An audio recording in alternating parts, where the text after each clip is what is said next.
After doing the Christmas episode the other week, I thought I'd follow it up by talking about a film which takes place at New Year's.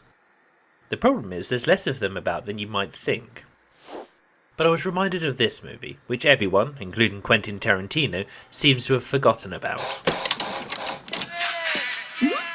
Room service? Four Rooms was released in 1995 and was written and directed by four of the hottest directors of the time.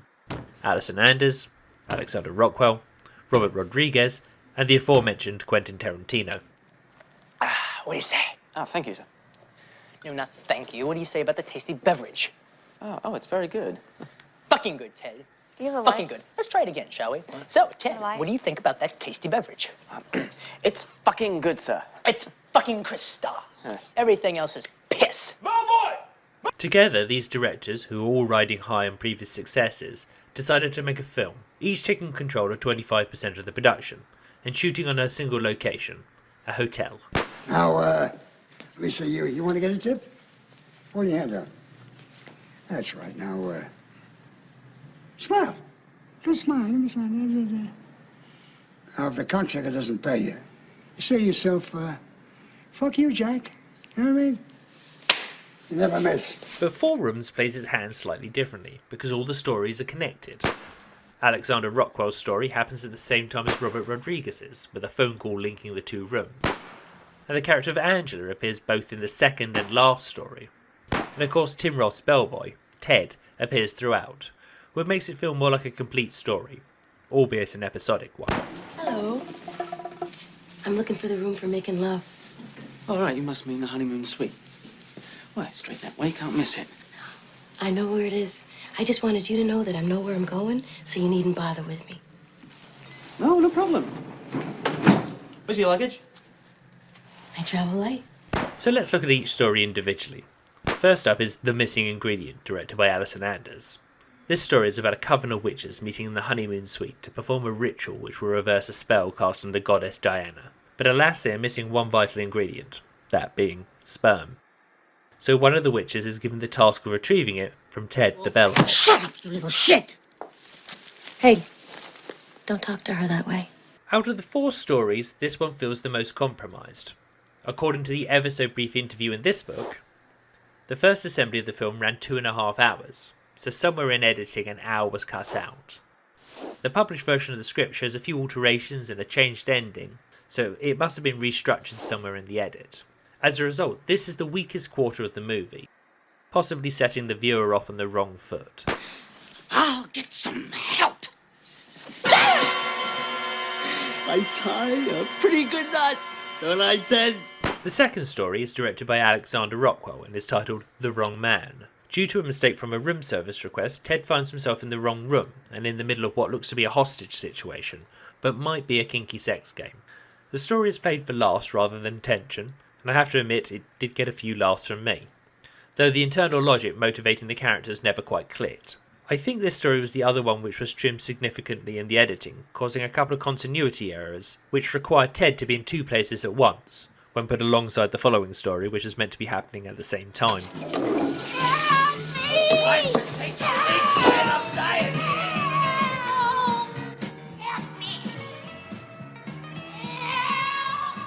The third chapter is Robert Rodriguez's The Misbehavers, and it's a complete change of pace.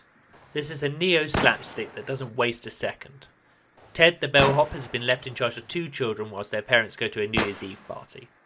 Then, in a rapidly escalating series of events, the young siblings manage to destroy the room.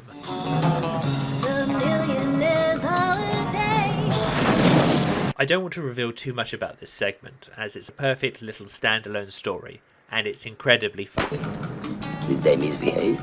The last section is the one that drew most people to the film in the first place, Quentin Tarantino's The Man from Hollywood, which is loosely based on the Roald Dahl short story, The Man from the South, the Alfred Hitchcock adaptation of which is referenced and mistitled in this segment as The Man from Rio, possibly due to rights reasons. In this quarter of the film, Ted has been requested to bring a bunch of items to the penthouse suite, where noted film director Chester Rush is celebrating the success of his latest film, with his entourage and Angela from the second story, who they found relaxing by the pool. The drunk superstar director, played by Tarantino himself, tries to hire Ted to be the axeman in a bet which could see Norman lose his pinky or Chester Rush lose his car. The tension builds to a comedically anticlimactic ending. Now, me personally, when I think of Bellboy, I think of The Bellboy with Jerry Lewis. Did you ever see that film, Ted? No, sir. Oh, you should, man. It's one of Jerry's better movies. He doesn't say a word through the entire film. It's a completely silent performance. You know, now, how many actors can pull that off? And I gotta tell you, that guy, he's gotta go to France to get respect. This section is also a highlight. Great story, well-paced, comedic, inventive. So all in all, it's a 50-50 split of good and not so good stories.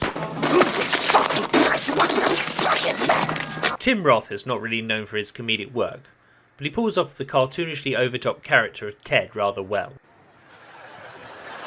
Like, I've been in a lot of movies where I kill people, you know. I shoot them, I strangle them, whatever, you know. And yeah, it's always been funny, but sometimes afterwards when I'm alone in my trailer, I think to myself, you know, what if that was me that was getting shot, you know, or strangled or whatever? You know, it wouldn't be that funny then, really, would it? In fact, if anything, it would be bad. Think about that.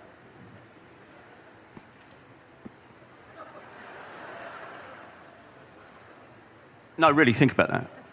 My problem is his accent flip-flops from a posh, educated British accent to a working-class London accent, and back again, often in the middle of scenes.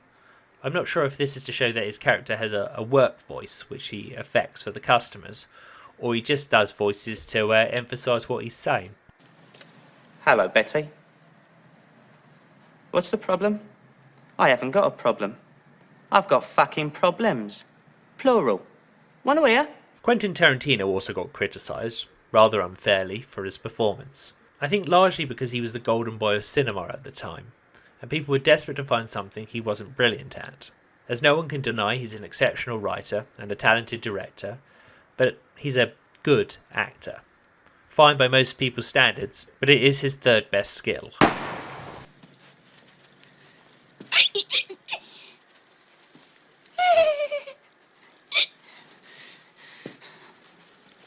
Help me out here. I've got one that's $50. Look, they don't care if I smile or not. This film was a flop in America, with most people stating its inconsistency as its major issue. The problem with anthology films is they're made in parts, but judged as a whole. And if any film is 50% shit, then the other half has to work really hard to get the audience back on board. Tarantino has quietly written this movie out of his film history. It's not counted in his movie numbering system which he adopted with Kill Bill. He never talks about it in interviews. In fact, the only time I've ever seen it mentioned in front of him was this interviewer, where he skirts over the compliment very quickly, something he rarely does. I thought it was great. I kind of like you in Four Rooms, too. Yeah, Four Rooms, I thought he was really great. I thought you were really good in I Four think Rooms. he's really great in this, and he... The only real reference to this film is in the book I mentioned before, in which it reveals that Quentin Tarantino tried to quit the production just before filming was about to take place, but was talked back into the production by the other filmmakers. Which leads me to think his heart wasn't totally into making this one, and the film's failure hit him hard. His first failure of note, and through no fault of his own. 2 years later he made Jackie Brown, which was the first film he directed, but in which he did not act. This film was fairly easy to get hold of on VHS, and latterly DVD in the UK. But it was a bare bones release, with nothing in the way of extras. It's not been released on Blu-ray in any English-speaking country, and the copy I got imported from Italy is also a vanilla release. Which is a shame because despite its flaws, it's an enjoyable film, and one I used to get asked for fairly regularly in the H&V store in which I used to work. I think if it were made now, then this would be a mini-series, maybe 6 episodes, giving each director an hour or thereabouts to explore the characters and stories, but also allowing each story to be judged by itself, as a rogue shit episode rarely ruins a series. If you get a chance to see Four Rooms, then I'd recommend it. But if you find you're not enjoying it, don't be scared to skip through those first 2 stories. I'm Scott Kingsnorth, and I'm making a movie. And Happy New Year.